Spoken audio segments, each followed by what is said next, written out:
तो पहले ब्रह्मा जी ने जब स्तुति की भगवान के प्रति अपराध करके, वो हमने पढ़ा। उसके बाद इंद्रदेव ने गोवर्धन जी में भगवान की स्तुति की उनके प्रति अपराध करके। और अभी वरुण देव भगवान के नंद बाबा के प्रति अपराध करेंगे और फिर स्तुति करेंगे भगवान की, जब भगवान अपने पिता को लेने जाएंगे नंद बाबा को। तो उस दिन एकादशी का समय था, क्योंकि एकादशी के दिन ही भगवान का अभिषेक किया था इंद्र ने, सुरभि माता, गौ माता ने। उस दिन नंद बाबा के सामने तो स्तुति नहीं हुई थी, वो परोक्ष रूप से हुई थी। वहां पे उपस्थित नहीं थे जब भगवान का अभिषेक किया इंद्र देव ने और सुरभि माता ने। वो एकादशी का दिन था, कार्तिक मास की शुक्ल पक्ष की एकादशी थी। कार्तिक मास की शुक्ल पक्ष की एकादशी थी। तो उस दिन नंद बाबा का क्या था, निराहार थे। निराहार मतलब आहार नहीं लेते, कुछ नहीं लिया था उन्होंने, उनका उपवास था उस दिन। श्री बादरायणी वाचा, सुखदेव गोस्वामी बोले, एकादश्यम निराहारा संभ्य अर्चय जनार्दनम स्नातुम नंदस्तु कालिंद्याम द्वादश्याम जलम आविशत। जो ये एकादशी थी उस दिन, ये छोटी एकादशी थी। तो इसलिए या कभी कभी द्वादशी के दिन ही एकादशी बनाते हैं हम। जब शुद्ध एकादशी नहीं होती तो द्वादशी के दिन एकादशी बनाते हैं। तो द्वादशी के दिन ही व्रत करना होता है और द्वादशी के दिन ही वो व्रत को तोड़ना होता है, पारण करना होता है, उस व्रत को तोड़ना होता है। बहुत कम समय का होता है वो समय। तो ये एकादशी वही एकादशी थी। नंद बाबा स्नातुम नंदस्तु कालिंद्याम, उस दिन नंद बाबा अर्धरात्रि से ब्रह्म मुहूर्त, अर्धरात्रि और ब्रह्म मुहूर्त से पहले का जो समय होता है वो अशुभ समय बोलता है। उस समय आप किसी पवित्र नदी में स्नान नहीं कर सकते। अर्धरात्रि और ब्रह्म मुहूर्त से पहले का जो समय होता है वो अशुभ समय मानते हैं, आसुरिक समय मानते हैं उसको। तो किसी पवित्र नदी में आप स्नान करना वर्जित है शास्त्रों के अनुसार। लेकिन उस दिन क्योंकि पारण का समय कम था, द्वादशी थी, द्वादशी का भी बहुत कम समय था जब वो पारण करना था, उपवास। तो उससे पहले उनको स्नान भी करना था, फिर पूजा भी करनी थी भगवान की। उनके आराध्य जो इष्ट थे नंद बाबा के, वो जनार्दन भगवान विष्णु थे, नारायण थे।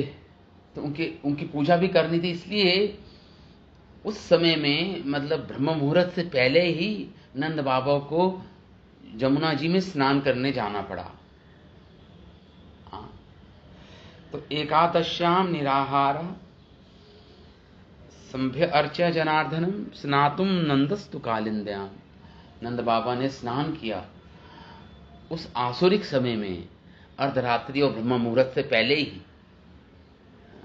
द्वादश्याम जलम आविशत, वो द्वादशी का दिन था। द्वादशी का दिन था जब एकादशी का व्रत किया था उन्होंने। तो द्वादशी के दिन प्रवेश किया उन्होंने जमुना जी के जल में, जमुना जी में, क्योंकि अपने व्रत का भी पारण करना था। द्वादशी के दिन ही पारण होता है वो। तो ठीक है। तो इस प्रकार और भगवान जनार्दन की पूजा तथा एकादशी के दिन व्रत रखकर नंद बाबा ने द्वादशी के दिन स्नान करने के लिए कालिंदी के जल में प्रवेश किया। सह तम गृहीत्वा अन्यत् भृत्यः वरुणस्य असुर अंतिकम अविज्ञाय आसुरीं वेलाम प्रविष्टम उदकम निशि। वो आसुरी बेला थी जब नंद बाबा ने प्रवेश किया था जमुना जी में स्नान करने के लिए। तो जब उन्होंने प्रवेश किया गंगा जी के जल में, जमुना जी के जल में, तो जो वरुण देव का एक क्या था, एक सिपाही या एक भृत्य, मतलब वरुण देव का एक उनकी कौन थे, वरुण देव का एक सेवक था वो, वरुण देव का। उसने नंद बाबा को पकड़ के वो वरुण देव ले गया, वरुण लोक ले गया, नीचे पानी के नीचे पकड़ लिया उनको जमुना जी के, और नंद बाबा को कहां ले गया, वरुण लोक ले गया। क्योंकि वो आसुरिक बेला थी। वो उसने ये विचार बनाया कि ये तो अपराध है, ये अपराध है। तो इसलिए इस अपराध के कारण वरुण देव का जो सेवक था वो नंद बाबा को वरुण लोक में ले गया, अपने राजा के समक्ष प्रकट किया उसने, वरुण देव के समक्ष। तम गृहीत्वा अन्यत, उसने पकड़ लिया नंद बाबा को और ले आया कहां, भृत्य, वो सेवक, वरुणस्य, समुद्र का जो स्वामी होता है वरुण, असुर अंतिकम, मानो वो सेवक, उसको सुखदेव गोस्वामी कह रहे हैं, वो मानो असुर वृत्ति का था, क्योंकि सुखदेव गोस्वामी भी क्रोधित हो रहे हैं उस सेवक पर। स्वयं भगवान के पिता है नंद बाबा। तो आसुर अंतिकम, वो है ले गया अशुभ। क्यों? क्योंकि नंद बाबा ने अवहेलना करके कि यह अशुभ समय था, आसुरिक बेला थी, रात्रि के अंधकार में नंद बाबा ने प्रवेश किया था जमुना जी के जल में। अतः वह वरुण देव का आसुरिक सेवक था, ऐसे बोले सुखदेव गोस्वामी बता रहे हैं। और वह उन्हें पकड़कर अपने स्वामी के पास ले आया। अवज्ञा आसुरिम वेलाम प्रविष्टम उदकम निशि, अर्धरात्रि में प्रवेश किया था, आसुरिक वेला में प्रवेश किया था नंद बाबा ने उस दिन। तो यहां पे लिख रहे हैं श्रील विश्वनाथ चौबे ठाकुर कि नंद बाबा अपना व्रत द्वादशी को तोड़ने के इच्छुक थे और उसमें अब कुछ ही क्षण शेष थे। अतः वह प्रभात होने के पूर्व अशुभ समय में स्नान करने के लिए जल में प्रवेश किया उन्होंने। वरुण की जिस सेवक ने नंद बाबा को पकड़ा था, वरुण का, उसे यहां आसुरी कहा गया है। इसका कारण स्पष्ट है। इसका क्या कारण है? इसको आसुरिक सेवक क्यों बोला है वरुण देव के उस सेवक को? इसका कारण यह है, पहले तो वह सेवक इस बात से अनभिज्ञ था कि नंद बाबा परम सत्य के लीला के रूप में पिता के रूप में विराजमान हैं। भगवान कृष्ण जो परम सत्य हैं उनके पिता के रूप में विराजमान हैं भगवान की लीला में नंद बाबा। पहले तो इस बात से वह अनभिज्ञ था वो सेवक वरुण देव का। और दूसरा, नंद बाबा शास्त्रों के आदेशों का पालन करना चाह रहे थे, अतएव वरुण के सेवक को इस बात के लिए उन्हें पकड़ना नहीं चाहिए था कि वे अशुभ बेला में यमुना स्नान कर रहे थे। इस अध्याय में आगे चलकर वरुण देव बोलेंगे भगवान को कि हे प्रभु, अजानता मामेक मूढ़ेन, ये मूढ़ मेरा सेवक अज्ञान के कारण ये मूर्ख है, इसके कारण ये गलती से आपके पिता को पकड़ के ले आया है। ये मूर्ख सेवक सेवक श्री कृष्ण या नंद या भगवान की भक्ति में सेवा के विषय में कुछ भी नहीं जानता था। ये वरुण देव का जो सेवक था ये। आगे सुखदेव गोस्वामी वर्णन करते हैं। चकुषा तम अपश्यन्तः कृष्णे कृष्णारामेति गोपकः भगवान् तत् उपश्रुत्य पितरं वरुणार्हतम् अन्तिकं गतः राजन् स्वानाम् अभेद विभुः चक्रुषु, उसने नंद बाबा को पकड़कर जब लाया वरुण देव के पास, तो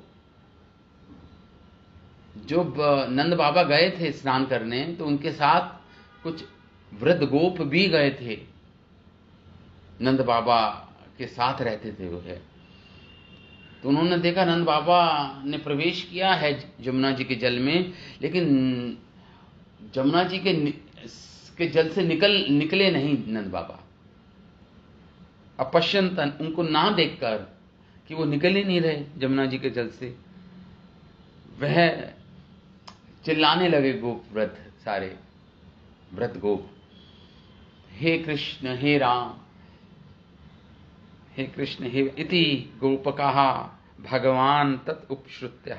जब भगवान ने सुना गोपों को मुख से उनका नाम पुकार रहे हैं गोप, तो भगवान वहां पर आए, भगवान कृष्ण आए, बलराम जी भी थे साथ में, भगवान आए और पितरम वरुण आहर्तम, उन्होंने सुना सारा वृतांत जो गोपों ने बोला, क्या हुआ, नंद बाबा प्रवेश कर गए और वापस निकले नहीं जमुना जी के जल से। तो भगवान पितरम वरुण आहृतम तद आंतिकम, तो भगवान ने जब और ये सुना कि वरुण देव, भगवान समझ गए कि वरुण देव ने मेरे पिता को बंदी बना लिया है, पिता वरुण द्वारा बंदी बना लिए गए हैं भगवान ने, ये भगवान ने इस निष्कर्ष पर पहुंचे भगवान। अतः भगवान ने तन अंतिके गतो राजन स्वानाम अभेत विभू, वो भगवान जो अभय हैं, स्वानाम अपने भक्तों के जो को अभय प्रदान करने वाले हैं, वो भगवान कृष्ण, वो वह सर्वशक्तिमान वो भगवान वरुण देव के दरबार पर जा पहुंचे। भगवान भी अंदर चले गए, जमुना जी के जल में प्रवेश किया और कहां पहुंच गए, सीधा वरुण देव के दरबार में पहुंच गए, या वरुण देव का महल था जमुना जी के जल के अंदर। जब नंद बाबा नदी में स्नान किया करने गए तो उनके साथ अनेक ग्वाले थे उस समय। तो जब नंद बाबा पानी से बाहर नहीं निकले तो ग्वाले चिल्लाने लगे और भगवान कृष्ण तुरंत वहां आ गए। सारी स्थिति समझ के भगवान जल में प्रविष्ट हुए और अपने पिता को मुक्त कराने तथा एक देवता के त्रास से अन्य ग्वालों को मुक्त करने का निश्चय करके वरुण देव के दरबार में भगवान गए। तो प्राप्तम वीक्ष्य ऋषिकेशम लोकपाला सपरया महत्या पूजायित्वा तदर्शनम महोत्सवम। जब वरुण देव ने भगवान कृष्ण को देखा कि भगवान ऋषिकेश पधारे हैं, प्राप्तम वीक्ष्य ऋषिकेश, और भगवान ऋषिकेश भगवान कृष्ण पधारे हैं उनके वरुण लोक में। लोकपाला, वो जो जल का जो लोकपाल था, मतलब मुख्य देवता था ये वरुण देव। लोकपाला सपरया, बड़े ही आदर के साथ भगवान को अनेक आदर दिखाया और भगवान को अनेक भेंट उपहार में दी उन्होंने, वरुण देव ने, हाँ, भगवान कृष्ण को। महत्या, और पूजा की, पूजय्यत्वा, पूजा की भगवान कृष्ण की वरुण देव ने। और तदर्शन महाउत्सव, और भगवान के इतने सुंदर दर्शन पाके अत्यंत प्रमुदित हुआ, प्रसन्न हुआ, हर्षित हुआ वरुण देव। और वह इस प्रकार बोला, वरुण देव बोले, तो भगवान के दर्शन प्राप्त करके अति हर्षित हुए, प्रसन्नता हुई, भगवान की पूजा अर्चना की, भगवान को अनेक उपहार भेंट किए और बोले भगवान से, वरुण देव भगवान कृष्ण से बोले। श्री वरुणावाच, वरुण देव बोले, अद्या मे निभृत्तेहो अद्य एवा अर्थ अधिगतः प्रभु त्वत्पादभाजो भगवन् अवायु अवापु पारमध्वनः।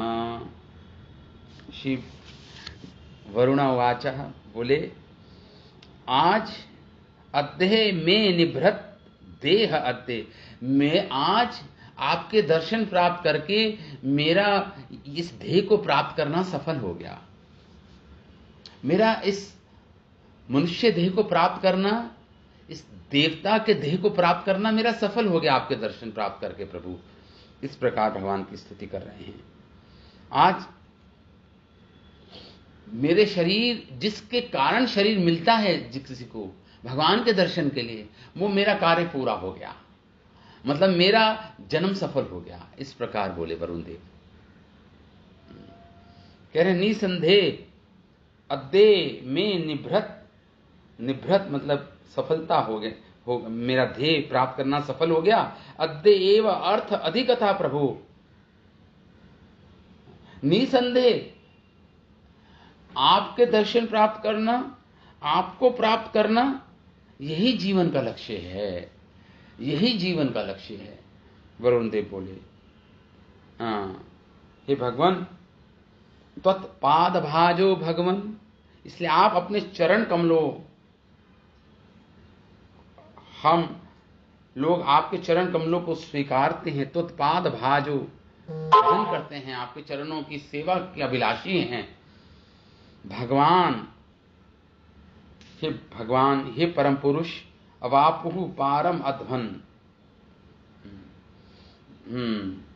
जो आपके चरण कमलों की सेवा करते हैं वह इस संसार सागर को पार कर जाते हैं। पारम ध्वनः, पारम मतलब परम अवस्था को प्राप्त होते हैं, जीवन की, आध्यात्मिक जीवन की परम अवस्था को प्राप्त होकर वह इस भौतिक अस्तित्व के मार्ग को पार कर जाते हैं। जो आपके चरण कमलों की सेवा करते हैं, जो आपके चरण कमलों की सेवा को स्वीकार करते हैं। इस प्रकार वरुण देव बोले भगवान से, त्वत्पाद भाजो भगवन, हे भगवान, अवापुहु, अवापु प्राप्त करता है, पारम अध्वनः, वह अपने भौतिक अस्तित्व को त्याग कर अपने आध्यात्मिक जीवन की परम अवस्था तक पहुंच जाता है, परम अवस्था तक पहुंच जाता है। वह भौतिक अस्तित्व के मार्ग को पार कर सकते हैं। ये स्तुति कर रहे हैं वरुण देव भगवान की। तो भगवान के भव्य शरीर का दर्शन करके वरुण देव प्रसन्नता के मारे चीख उठता है कि भौतिक शरीर धारण करना, आज सारा कष्ट आज सफल हो गया। जो कष्ट हमें मिलता है भौतिक शरीर को धारण करने का, मां के गर्भ में 9 महीने रहना पड़ता है, उधर में उल्टे लटके रहना पड़ता है। तो वरुण देव कह रहे हैं जो कष्ट मिलता है मनुष्य देह धारण करने में, वह कष्ट आज हमारा सफल हो गया आपके दर्शन प्राप्त करके। निसंदेह वरुण को अपने जीवन का वास्तविक लक्ष्य अर्थ अब प्राप्त हो चुका था। शीला विश्वनाथ चक्रवर्ती ठाकुर अपने टीका में लिखते हैं, चूंकि भगवान कृष्ण का रूप दिव्य है, अतएव जो उनके चरण कमलों को स्वीकार करते हैं वे भौतिक अस्तित्व की सीमा के परे चले जाते हैं। भगवान का ध्येय चिन्मय है, आध्यात्मिक है, अपराकृत है। तो जो उनको प्राप्त करते हैं वे भी अपराकृत जगत में प्रवेश कर जाते हैं, इस भौतिक अस्तित्व को पार कर जाते हैं। अतएव नमस्तुभ्यम भगवते ब्रह्मणे परमात्मने, भगवान की स्तुति कर रहे हैं वरुण देव। नमस्तुभ्यम भगवते ब्रह्मणे परमात्मने, न यत्र श्रुते माया लोक सृष्टि विकल्पना। नमस्तुभ्यम भगवते, हे भगवान, हे ब्रह्मन, हे परमात्मा। देखिए भगवान को 3 रूपों में जाना जा सकता है, निराकार निर्विशेष ब्रह्म के रूप में, फिर अंगुष्ठ मात्र जिनका माप होता है परमात्मा के रूप में हृदय में जो वास करते हैं, और भगवान को भगवान के रूप में जान सकते हो आप, हाथों में वंशी, सिर पर मयूर पिछ धारण किए। इन 3 रूपों में भगवान को जान सकते हो।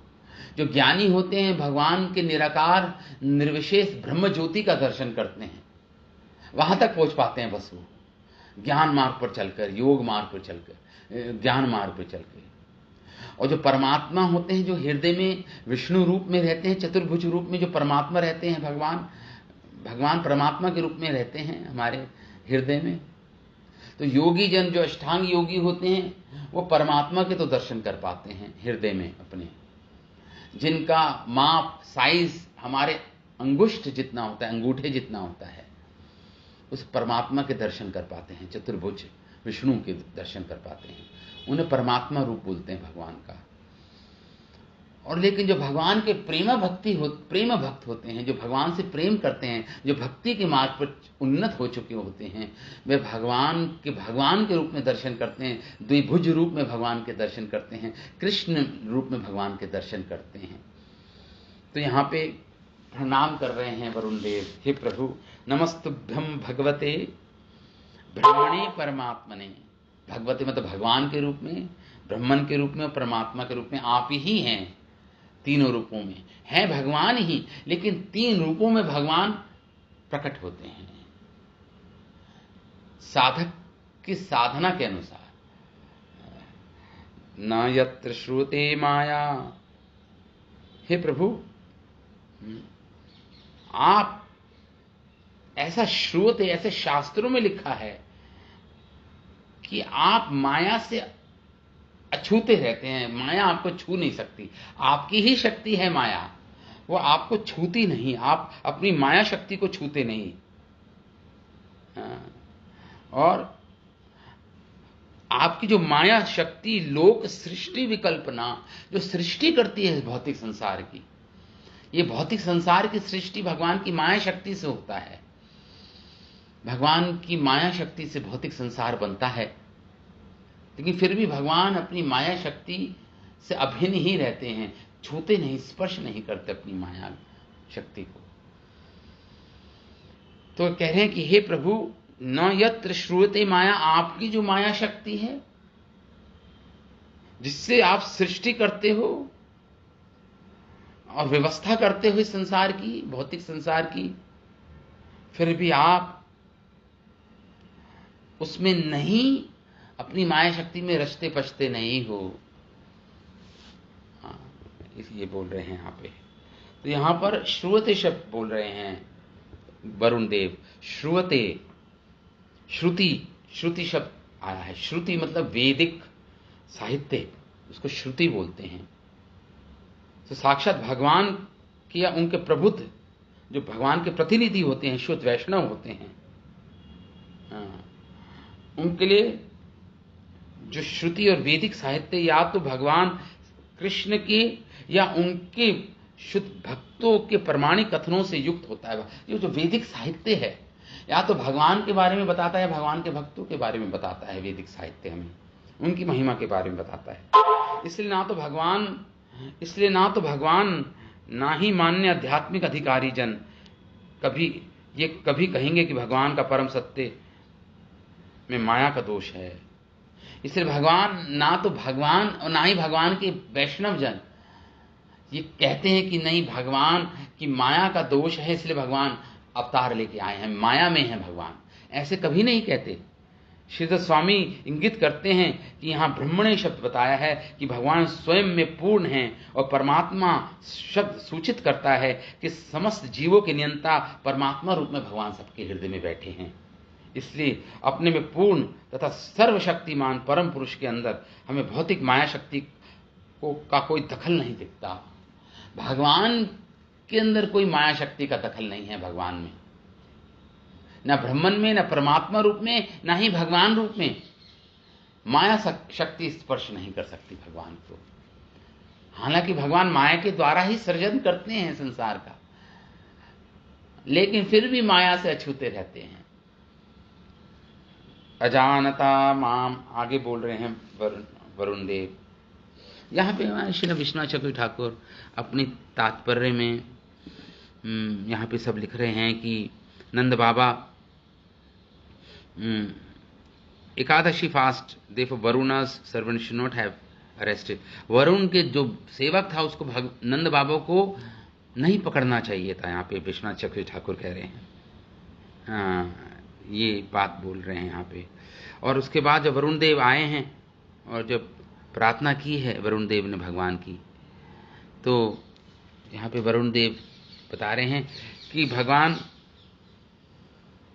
कि मेरे मनुष्य जीवन सफल हुआ और वरुण से कि जितने भी मैंने शरीर धारण किए हैं अभी तक, अनंत काल से जितने भी मैंने शरीर धारण किए हैं, किसी एक शरीर से भी मैंने आपके दर्शन नहीं किए। अनंत जन्मों से मुझे आपके दर्शन नहीं हुए, आज इस देह से मुझे आपके दर्शन प्राप्त हुए हैं। तो इसलिए मेरा जीवन आज सफल हो गया, मेरा जीवन सफल हो गया, नितरम पूर्ण रूप से सफल हुआ। निहि भ्रतुहु, आज मेरा देह धारण करने का जो उद्देश्य था वो पूर्ण हुआ।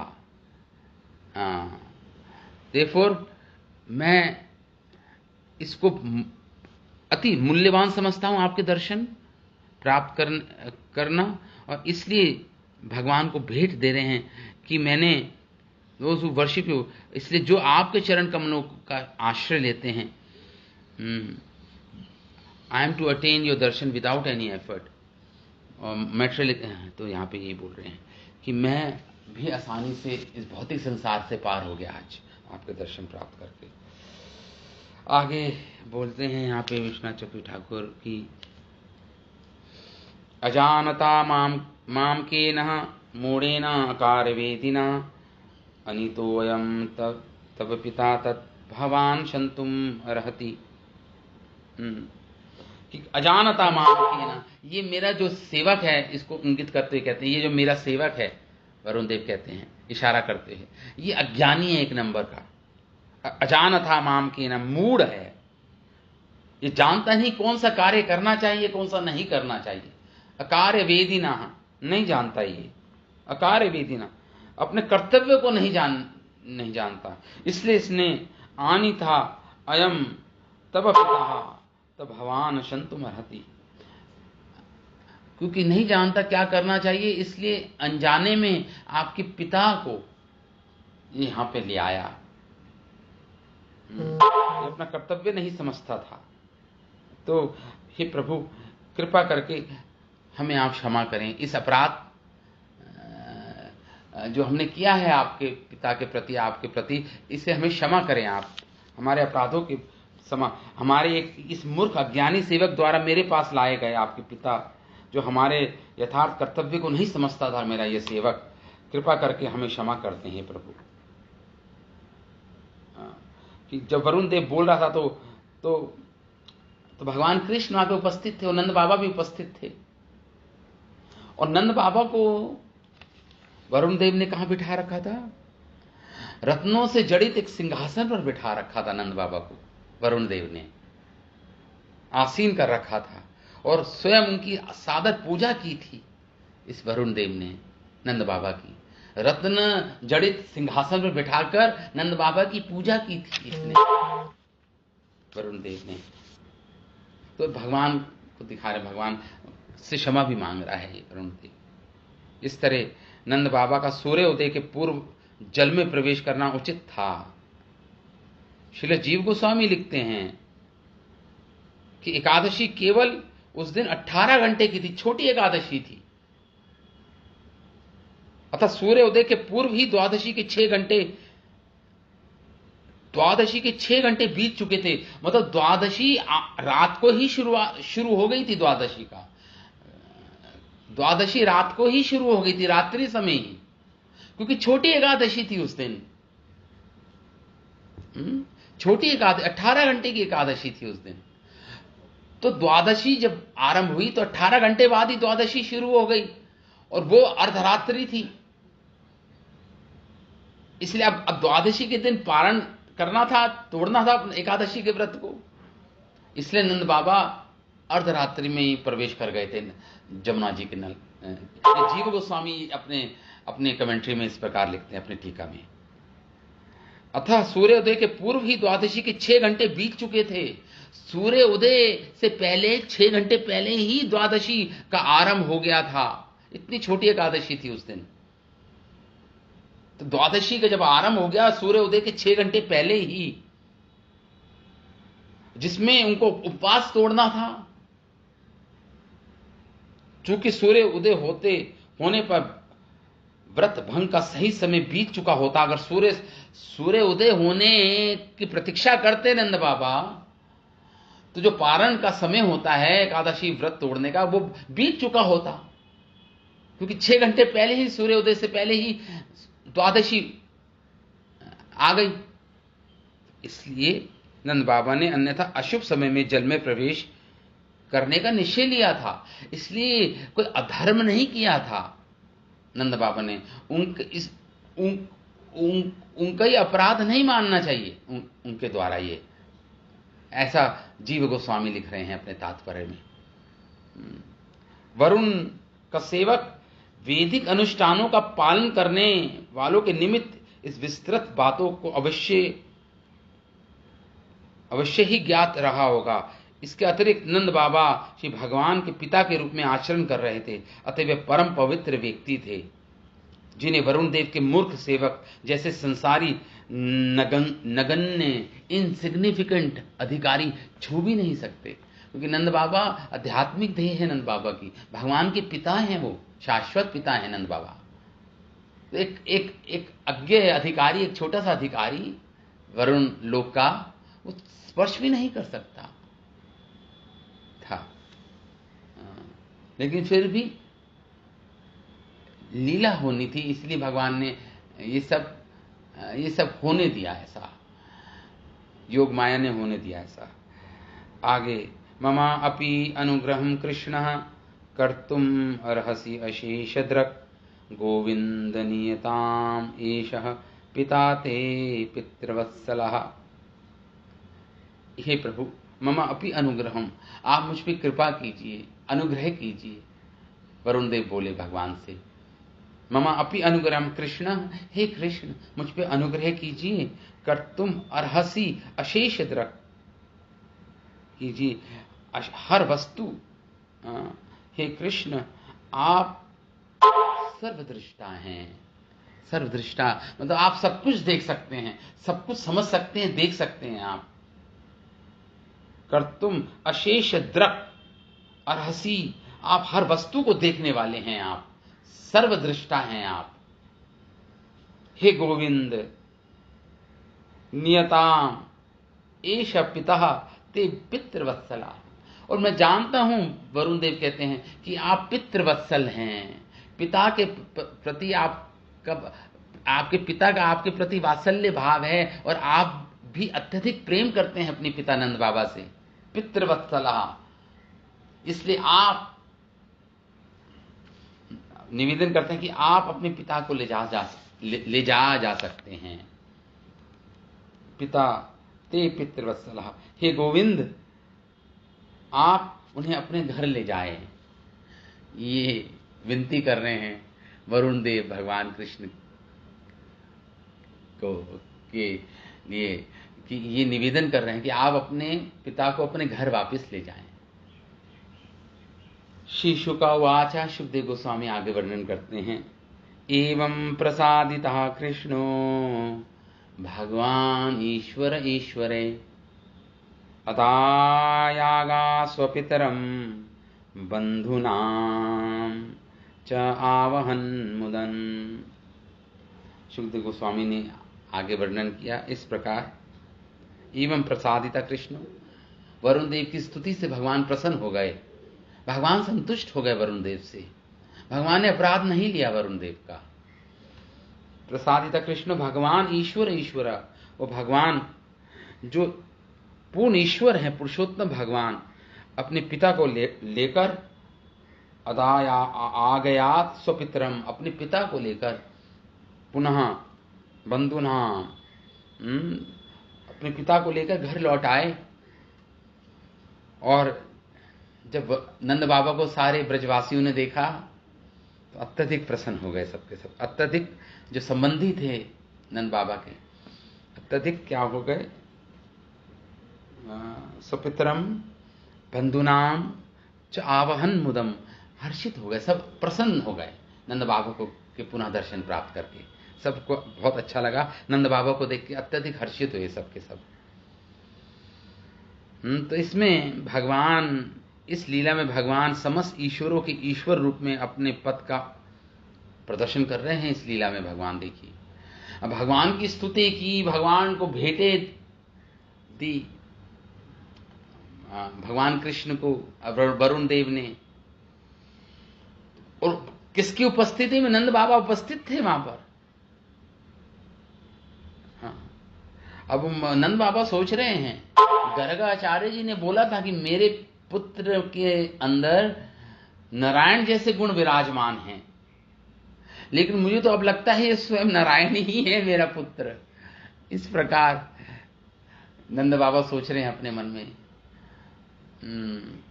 तब देख रहे हैं वरुण देव जैसे महान देवता ने पूजा कर रहे हैं, अर्चना कर रहे हैं, भगवान की आरती उतार रहे हैं, भगवान को अनेक भेंट उपहार में दे रहे हैं। तो नंद बाबा कृष्णे च सन्निहितं तेषां ज्ञातिवे विस्मित अभ्रवित नंद बाबा तो अतीन्द्रियम। अब नंद बाबा यहाँ पे लिख रहे हैं हमारे आचार्य कि फिर भी वे भगवान कृष्ण के पिता तक की पूजा करके प्रसन्न था, तो फिर स्वयं भगवान कृष्ण के विषय में कहना ही क्या। वरुण देव ने नंद बाबा की पूजा की बड़े आदर पूर्वक, तो फिर भगवान को तो कहना ही क्या। कितनी बृहत रूप से पूजा की होगी वरुण देव ने भगवान कृष्ण की। अब जब नंद बाबा आए, सबसे मिले अपने संबंधियों से, उन्होंने सारी बात कही कि कृष्ण की आरती उतार रहे थे, कृष्ण की स्तुति कर रहे थे। ये सारी बातें सारे ब्रजवासियों को बोल दी नंद बाबा ने।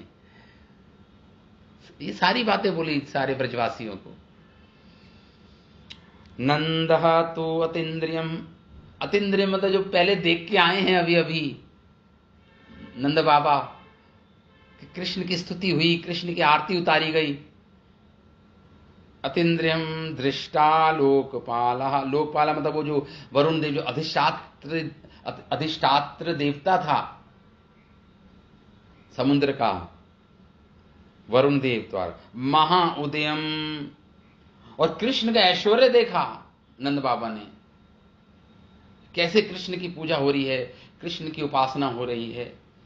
महाउदयम कृष्णे च सन्निहितम, कृष्णे च सन्निहितम तेषां, कि भगवान को प्रणाम कर रहे थे सब, कृष्ण को प्रणाम कर रहे थे सब, बता रहे हैं नंद बाबा ब्रजवासियों को सन्निहितम। और जब ये सुना सबने, ज्ञातिभ्यो, जब सबने सुना ये जाना ये क्या हुआ, तो सब क्या हो गए, विस्मित, सब विस्मित हो गए, बड़े आश्चर्यचकित हुए सारे ब्रजवासी। सारे नंद बाबा ने इस प्रकार अपने साथी गोपालों से किया, विस्मितो अभ्रवित, सारा वृतांत सुनाया क्या हुआ जमुना जी के जल के अंदर, कैसे भगवान की स्तुति हुई, कैसे भगवान की अर्चना उपासना हुई। तो जब सारा वृतांत सुनाया तो अति विस्मित हो गए सारे ब्रजवासी जन, ये बात सुनकर, इस बात को जानकर। तो ग्वालों ने विचार किया, ग्वाल विचार कर रहे हैं ये क्या सुन रहे हैं हम। ते चा औत्सुक्य धिया राजन, हे राजा परीक्षित, सुखदेव गोस्वामी कह रहे हैं, सबने उत्साह पूर्वक जब ये सुना, औत्सुक्यम उनका मन, मत्वा गोपातम ईश्वरम, सबने यही सोचा, अरे ये तो स्वयं ईश्वर है, ये कृष्ण स्वयं भगवान है, परमात्मा है मत्वा गोपातम ईश्वरम। ये मति हो गई कि ये गोप जो कृष्ण हैं, गोप रूप में तो हैं, लेकिन ईश्वर हैं ये। अपीना स्वगतिम सूक्ष्माम उपाधासत अधीश्वरा। अब सब बोलने लगे, कृष्ण को बोलने लगे, हे कृष्ण हमें सद्गति प्रदान करो, हे ईश्वर हमें सद्गति दो, हमारी सद्गति हो। उनके मन उत्सुकता से भर गए इन ब्रजवासियों के, और उन्होंने मन में ही सोचा, क्या सोचा? सुक्षाम उपाधास्यत अधीश्वरः स्वगतिम, भगवान अपना धाम हमें प्रदान करें। मन में सब सोच रहे हैं कि हमें भगवान का धाम मिले, क्योंकि स्वयं ईश्वर है कृष्ण। हमें भगवान अपना धाम प्रदान करें, हमें अपने धाम में ले जाएं। ऐसा स्वगतिम, हमारी गति इनका धाम हो, भगवान का धाम ही हमारी गति हो, ऐसा सब मन में सोच रहे हैं। उपाध्यास प्रदान करने वाले हैं ईश्वर, परम नियंता हैं भगवान, अधीश्वर हैं कृष्ण। तो इस प्रकार उनके मन में उत्सुकता से भर गए और सोचा, क्या भगवान हम सबको अपना दिव्य धाम प्रदान करेंगे? मन में सोच रहे हैं सब ब्रजवासी। यहां भी विश्वनाथ चक्रवर्ती ठाकुर लिख रहे हैं यहाँ पे एक्चुअली कि जो मानो जब भगवान की स्तुति कर रहे थे वरुण देव, तो विश्वनाथ चक्रवर्ती ठाकुर इस श्लोक पे लिखते हैं कि मानो भगवान कहें, वरुण देव तुम मुझे लज्जित क्यों कर रहे हो? मेरी स्तुति करके मुझे लज्जित मत करो। तो वरुण देव बोले उसके उत्तर में, हे प्रभु, मैंने आपके प्रति अपराध किया। I have really offended you, मैंने ऑफेंस किया, आपके प्रति अपराध किया, इसलिए मुझे स्तुति करने दीजिए आप अपनी। अब वरुण देव बोले आगे कि भक्ति शास्त्रों में लिखा है प्रभु कि एकादशी के दिन, स्पेशली शॉर्ट एकादशी, जब छोटी एकादशी, नॉट नोइंग दिस, इस सेवक ने अपराध किया आपके प्रति। तो you are the ocean of, आप कृपा के सागर हैं, और मैंने बहुत बड़ी, आप अपराधों को मुक्त करने वाले हैं, और मैंने बड़ा बड़ा अपराध किया आपके प्रति, इसलिए मैं पात्र हूं, आपकी कृपा का पात्र हूं, इसलिए जो भी दंड देना है मुझे दीजिए आप। इस प्रकार वरुण देव बोले थे भगवान को। तो यहां पे यही लिख रहे हैं, यहां पे नंद बाबा बहुत ही अस्टॉनिश्ड, मतलब बहुत ही आश्चर्यचकित हुए ये सब देखकर। तो कि नंद बाबा ने पहले तो जो वरुण देव, जो वरुण लोक था, इतना ऐश्वर्य था वरुण लोक का, वो स्वर्ग है, वरुण देव जहां रहते हैं, बहुत बड़ा ऐश्वर्य देखा वहां का पहले तो, इसलिए आश्चर्यचकित थे। और वरुण देव भगवान की, कृष्ण की पूजा कर रहे थे, उनके चरणों में झुक रहे थे, ये दूसरा कारण था आश्चर्यचकित होने का नंद बाबा के लिए। तो नंद बाबा ने जो भगवान के विषय में जब सब आके बोला सबको, तो सारे गोप सखा बोले, हे नंद बाबा, आपने पहले हमें बताया था कि गर्ग मुनि ने कहा था कि ये इसके अंदर नारायण जैसे गुण हैं, लेकिन अब तो हम इस निष्कर्ष पे पहुंचे हैं कि ये स्वयं ही नारायण है। इसलिए अब कृष्ण बोले,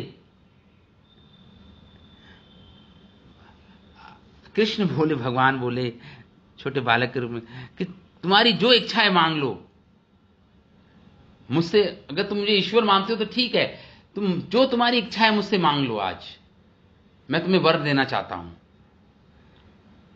तो गोप भगवान के गोप बोले, ठीक है, कोई कहता है कि मुझे मुक्ति चाहिए, दूसरा गोप बोलता नहीं मुझे वैकुंठ चाहिए। तो सारे गोपों की अलग अलग इच्छा थी, जब भगवान ने ऐसा बोला। लेकिन however that was not the case with Krishna। जो वसुदेव थे, जो और जैसे अर्जुन ने जब भगवान के विश्व रूप के दर्शन किए, अर्जुन बोले परम ब्रह्मा परम धामा पवित्रम परमम भवाम, हे प्रभु मैं आपको प्रणाम करता हूँ, आगे से पीछे से ऊपर से नीचे से, हे प्रभु आप तो भगवान हैं, ईश्वर हैं, हे मेरे अपराधों को क्षमा कीजिए। कभी कभी मैं आपको सखा करके पुकारा, कभी कभी मैंने आपके प्रति हंसी पूर्वक बातें की, आपसे क्षमा कीजिए। और वसुदेव जी को भी जब भगवान ने कंस के कारागृह में चतुर्भुज रूप में दर्शन दिए थे, उस समय भी वसुदेव ने प्रणाम किया था भगवान को, दंडवत साष्टांग प्रणाम किया था। लेकिन यहां पे ब्रजवासी वो नहीं कर रहे हैं। यहां पे ब्रजवासियों का जो भाव है भगवान के प्रति, जो माधुर्यता का भाव है, जो प्रेम का भाव है, वह तनिक भी वो विचलित नहीं हुआ। भगवान का ऐश्वर्य देखा, सुना उन्होंने नंद बाबा के मुख से, भगवान का इतना बड़ा ऐश्वर्य था, लेकिन फिर भी ब्रजवासी तो भगवान से मांग रहे हैं हमें वैकुंठ दो, अपना धाम दो, मांग ही रहे हैं, लेकिन हृदय में वही माधुर्य भाव है भगवान के प्रति। भगवान को एक आम सखा गोप ही मान रहे हैं, भगवान को अपना पुत्र, अपना सखा, अपना प्रेमी, अपने प्रेमी मान रहे हैं। ये इनका माधुर्य भाव कम नहीं हुआ ब्रजवासियों का। जैसे अर्जुन का खत्म हो गया था ऐश्वर्य, अर्जुन का माधुर्य भाव खत्म हो गया था, भगवान को अब अपना सखा नहीं मान रहे थे अर्जुन, जब भगवान का विश्व रूप देखा। या जब वसुदेव जी ने जब भगवान को चतुर्भुज रूप में देखा था कंस के कारागृह में, भगवान को साष्टांग दंडवत प्रणाम किया, भगवान की स्तुति करने लगे, विष्णु भगवान की, नारायण समझकर। लेकिन ब्रजवासियों का, ये ब्रजवासी ऐसे नहीं थे। इनका हृदय में थोड़ा तनिक भी, रंच मात्र भी, उनका जो प्रेमास्पद संबंध था भगवान से, संबंध वो अडीग ही रहा, विचलित नहीं हुआ। भगवान के प्रति जो निकटता थी उनकी, भगवान को अपना समझने का जो भाव था, वह गया नहीं, ब्रजवासियों का नहीं गया। तो यहां पे यही बोल रहे हैं, इति स्वानाम स भगवान, तो भगवान से कह रहे हैं भगवान अपना दिव्य धाम प्रदान करो हमें, बोल रहे हैं ब्रजवासी जन। इति स्वानाम स भगवान विज्ञाये अखिल द्रक् स्वयं संकल्प सिद्ध हेतेषां कृपया एतत् अनिचिंत्यत। तो क्योंकि भगवान तो सर्वदृष्टा हैं, सब जानते हैं, सब समझते हैं, सब दर्शी हैं। भगवान समझ गए, कुछ बोल नहीं रहे थे, ये मन में ही विचार कर रहे थे कि भगवान भगवान हमें अपना धाम प्रदान करें। भगवान सब समझ गए और कि क्या अभिलाषा कर रहे हैं सारे ग्वाल बाल अपने मन में, क्योंकि अखिल दृष्ट भगवान, अखिल सर्वदर्शी हैं भगवान, अखिल दृष्टा हैं भगवान, सब जानते हैं।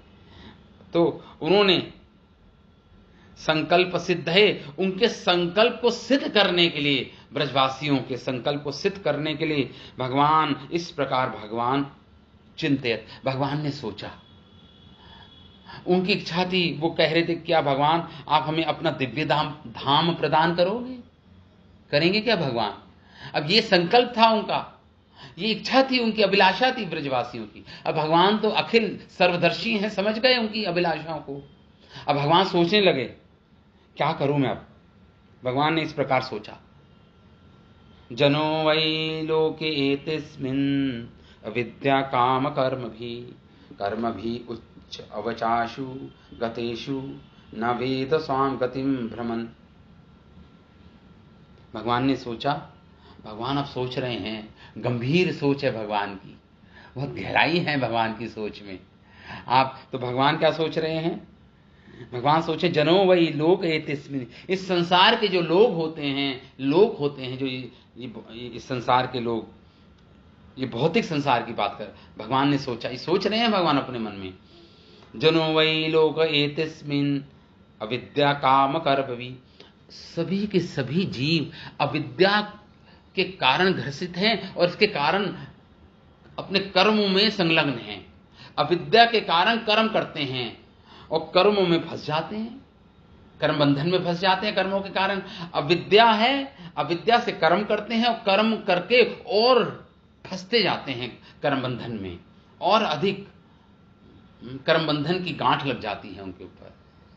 भगवान सोच रहे हैं निश्चय ही इस जगत में सारे जन उच्च कह रहे हैं, भगवान मन में सोच रहे हैं, अवचाशु उच्च अवचाशु, कोई कोई तो कर्म करके श्रेष्ठ पथ पे पहुंच रहे हैं, कोई कोई पाप दुष्कर्म करके पाप कर्म करके नीचे की योनि में प्रवेश कर रहे हैं। तो ऊपर नीचे हो रहे हैं सारे जीव अपने कर्मों के कारण इस संसार में। भगवान मन में सोच रहे हैं ये बात। जनालोके तिस्मिन अविद्या काम, अविद्या ज्ञान विहीन हैं लोग, इसके कारण काम कर्म भी और इच्छाएं, अविद्या के कारण अनेक इच्छाएं उत्पन्न होती हैं हृदय में, और उन इच्छाओं को पूरी करने के लिए सभी कर्म कर रहे हैं संसार में, सभी कर्म में संलग्न हैं। तो इसके कारण, कर्मों के कारण कभी तो उच्च योनि प्राप्त होती है, कभी निकृष्ट योनि प्राप्त होती है उनको। उच्च अवचाशु निम्न योनि प्राप्त होती है। गतिशु लक्ष्यों के बीच न वेदा स्वाम गतिम भ्रमण, अपने जीवन का लक्ष्य ना जानते हुए वह भ्रमण करते रहते हैं, कभी उच्च योनि में कभी निकृष्ट योनि में, निम्न योनि में भ्रमण करते रहते हैं। न वेदा, नहीं जानते कि उनका असली लक्ष्य क्या है, उनका गंतव्य क्या है लोगों का। भगवान मन में ये बात सोच रहे हैं, ये सोच रहे हैं भगवान। तो जीव गोस्वामी इस श्लोक को बहुत लंबा एक्सप्लेन करते हैं। जीव गोस्वामी, बहुत सुंदर तात्पर्य है जीव गोस्वामी का। जीव गोस्वामी लिखते हैं इस श्लोक पर कि जब भगवान सोच रहे हैं कि निश्चय ही इस जगत में लोग उच्च तथा नीचे गंतव्यों के बीच भटक रहे हैं, जिन्हें वे अपनी इच्छाओं के अनुसार तथा पूरी जानकारी के बिना किए गए कर्म के माध्यम से प्राप्त करते हैं।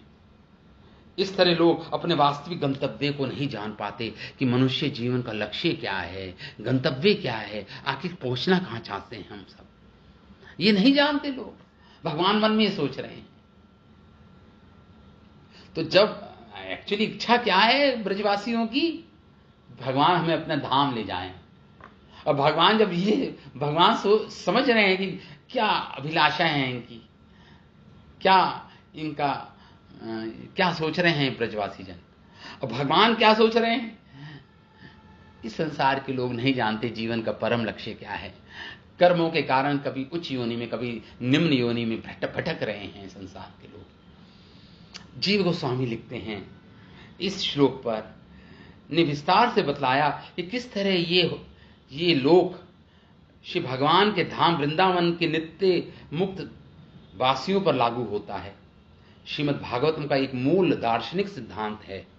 श्रीमद् भागवतम में आप देखेंगे बारंबार आया योग माया, महामाया, ये दो शब्द आए हैं, योग माया तथा महामाया। तो जो ब्रजवासी हैं भगवान की योग माया शक्ति के अंतर्गत हैं, और जो सारे भगवान की बहिरंग जो हम सब लोग हैं जो मायाबद्ध हैं, वो भगवान की महामाया शक्ति के अंतर्गत हैं। जीव गोस्वामी ऐसे एक्सप्लेन कर रहे हैं। अर्थात जीवन की आध्यात्मिक और भौतिक अवस्थाओं के बीच का अंतर है। एक पूर्ण रूप से भौतिक है जो महामाया में है, भगवान की महामाया शक्ति में है, वो पूर्ण रूप से मेटेरियलिस्टिक है, भौतिक है। और जो भगवान की योग माया शक्ति के अंतर्गत है वो पूर्ण रूप से आध्यात्मिक है। ऊपर से आप देखेंगे तो एक जैसा लगेगा कि भगवान के ब्रजवासी भी वो भी भूख लगती है, उनको भी प्यास लगती है, वह भी मोहित होते हैं, वह भी बीमार होते हैं। ऊपर से तो देखने में ऐसा लगेगा आपको, अगर आप आंकलन करेंगे, एनालिसिस करेंगे, लेकिन जमीन आसमान का अंतर है जो योग माया में है। भगवान की योग माया शक्ति के अंतर्गत है, भगवान के शुद्ध भक्त योग माया शक्ति के अंतर्गत है भगवान की। और भगवान के अभक्त जो भगवान को भूले हुए हैं वो भगवान की महामाया शक्ति के अंतर्गत हैं। यहाँ पे यही बोल रहे हैं कि किंतु तो यद्यपि भगवान कृष्ण सर्वशक्तिमान सर्वज्ञ परम पुरुष हैं, जीव गोस्वामी लिख रहे हैं अपने तात्पर्य में, किंतु वैकुंठ लोक के उनके पार्षद उनसे इतना अधिक प्रेम करते हैं कि वह उन्हें अपना प्रिय पुत्र, मित्र, प्रेमी इत्यादि मानते हैं। अतएव उनका अतीव हर्षयुक्त प्रेम कोरे सम्मान की सीमाओं को लांघ जाता है और वह ये भूल जाते हैं कि भगवान कृष्ण ब्रह्मांडों के परमेश्वर हैं। इतना प्रेम करते हैं भगवान से कि भूल जाते हैं भगवान भगवान है, ये भूल जाते हैं। प्रेम ज्यादा बढ़ जा, प्रेम के कारण भूल जाते हैं भगवान भगवान है, और प्रेम के कारण भगवान भूल जाते हैं मैं भगवान हूं। ऐसा परस्पर प्रेम होता है भगवान और भगवान के भक्तों में। इस प्रकार उनका शुद्ध घनिष्ठ प्रेम असीम विस्तार कर लेता है। भगवान कृष्ण को असहाय बालक, सुंदर सखा या साथी मानने के कार्यों को भगवान कृष्ण के ईश्वर पद के प्रति अविद्या की अभिव्यक्ति माना जा सकता है, किंतु भगवान के निवासी भगवान कृष्ण की गौण राजसी रूप की अपेक्षा कर ये आप सोच सकते हो कि ये ब्रजवासियों की अविद्या है कि भगवान को अपना पुत्र मान रहे हैं, अपना सखा मान रहे हैं, अपना प्रेमी मान रहे हैं। यार ये अविद्या नहीं तो क्या है ब्रजवासियों की? भगवान के ऐश्वर्य को नहीं जानते। जीव गोस्वामी कहते हैं वो अविद्या नहीं है। ये जो ब्रजवासियों को जो प्रेम है वो सारी भौतिक सीमाओं से परे है। असीम प्रेम जो ये प्रेम को आप इस संसार की भौतिक सीमाओं के अंदर नहीं ला सकते। वो शुद्ध प्रेम है। वस्तुतः भगवान कृष्ण को परम नियंता तथा ईश्वर कहना एक प्रकार का राजनीतिक विश्लेषण है, क्योंकि ये शक्ति और नियंत्रण के सोपानों का संदर्भ होता है। सत्ता के स्तरों पर शासन के सोपानों का ऐसा विश्लेषण इस संदर्भ में ही सार्थक है। जब जीव अपने से उच्च जीव के प्रति प्रेम में पूर्णतया समर्पित नहीं होता, ये जभी तक अज्ञानता है जब तक पूर्ण समर्पित नहीं होता जीव भगवान के प्रति, जब तक ही आकलन कर सकते हो आप ऐसा। लेकिन जब पूर्ण समर्पित हो गया तो फिर ये आकलन नहीं कर सकते आप। दूसरे शब्दों में नियंत्रण तो स्पष्ट दिखाई देने लगता है या अनुभव होने लगता है, तब उस नियंत्रण का विरोध होता है। उदाहरण, एक पवित्र एवं कानून का पालन करने वाला नागरिक एक पुलिस वाले को मित्र तथा हितैषी समझता है, जबकि अपराधी उसे दंड के भयावह प्रतीक के रूप में देखता है। जो लोग सरकारी नीतियों के हामी हैं वे नहीं अनुभव कर पाते कि सरकार उन पर नियंत्रण रख रही है, अपितु यह भी कि वो उनकी सहायक है। ठीक है, ये लोग आम जनता तो ये जानती है कि सरकार नियंत्रक है, लेकिन सरकार उनका हित के लिए कार्य कर रही है, उनका सहायक है सरकार, ये नहीं देख पाते लोग। ऐसे भगवान के प्रति ईश्वर पद जो जानते हैं कि ईश्वर हैं कृष्ण, ठीक है, उनसे डरते हैं लेकिन उनसे प्रेम नहीं कर पाते। वे नहीं समझ पाते कि भगवान हमारे परम हितैषी हैं। हमारे स्वाभाविक प्रेम करना जीव का स्वाभाविक धर्म है, भगवान से प्रेम करना। इस निष्कर्ष पे नहीं आ पाते लोग जो भगवान के ऐश्वर्य को जानते हैं। इस प्रकार भगवान कृष्ण उन लोगों के द्वारा जो उनके सौंदर्य तथा लीलाओं में पूर्णतया मुग्ध नहीं हैं, उनके लिए भगवान नियंता है, परमेश्वर हैं। जो भगवान के सौंदर्य, भगवान की लीलाओं से पूर्ण मुग्ध नहीं है भगवान के सौंदर्य और लीलाओं से, उनके लिए भगवान नियंता हैं, परमेश्वर हैं। जो लोग भगवान को पूरी तरह प्रेम करते हैं वे उनके आकर्षक लक्षणों पर ध्यान केंद्रित करते हैं। उनका ध्यान इसमें नहीं होता कि कृष्ण के पास कितनी शक्तियां हैं, कृष्ण के पास षड ऐश्वर्य है। उनका भगवान के प्रेमी भक्तों का ध्यान उस पर नहीं होता। उनका ध्यान तो होता है कि कैसे हम कृष्ण को प्रसन्न करें, कैसे कृष्ण की कौन सी सेवा करें अब हम। उनका तो ध्यान केवल इसी पे रहता है। वह उनसे अपने इस प्रकार के संबंध के कारण उनकी नियामक शक्ति पर उतना ध्यान नहीं देते कि भगवान नियामक हैं, ईश्वर हैं, नियंत्रण करते हैं पूरे ब्रह्मांडों पर। इस पर वो तो ध्यान भी नहीं देते भगवान के भक्त। वही उसी श्रेणी के ब्रजवासी हैं, उसी श्रेणी के भक्त हैं ब्रजवासी। ब्रजवासियों ने ईश भावना अमृत की निम्न अवस्थाओं को लांघ दिया है। इन अवस्थाओं को लांघ दिया है इन ब्रजवासियों ने। ये शुद्ध प्रेम तक पहुंच गए हैं भगवान के प्रति, यहां तक, तथा ये नहीं कि वह उन तक नहीं पहुंच पाए हैं। इसका प्रमाण यह है कि भगवान की समस्त लीलाओं के दौरान वे प्रायः स्मरण करते हैं कि ईश्वर कृष्ण हैं।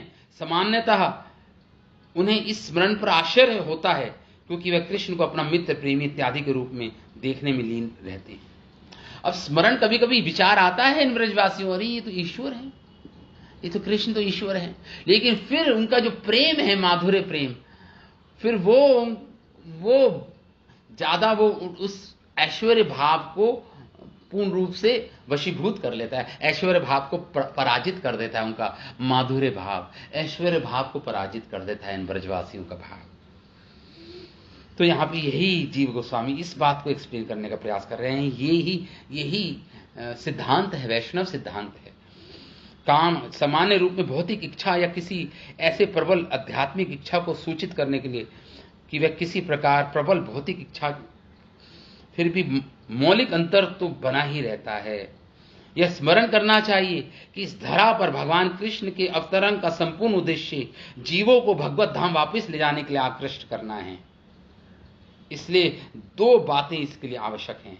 उनकी लीलाएं आध्यात्मिक पूर्णता के सौंदर्य को प्रदर्शित करती हो। प्रभु जी। तो ठीक, अच्छा समय हो गया।